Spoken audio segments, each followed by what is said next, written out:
When using the miter saw, we want to trim just a piece off the edge. You can do it on the right side or the left side, as long as there's a jointed edge against the fence. Just don't cross your arms like that.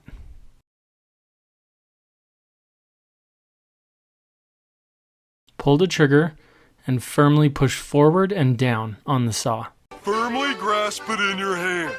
Now that we have a flat edge at a 90-degree angle to our jointed edge, we're going to mark our measurement, in this case 6 inches. When I do my measurements for the chop saw, I actually like drawing a line up to the measurement. That way, I know as long as I'm chopping off all of the pencil lead, I've got my measurement dead on. Here's how I tend to line up that measurement. Just be sure that the edge of your saw is where you want it, whether that's on the inside or the outside. You can even turn on this light to see the blade well. Again, push the piece tightly and cut it.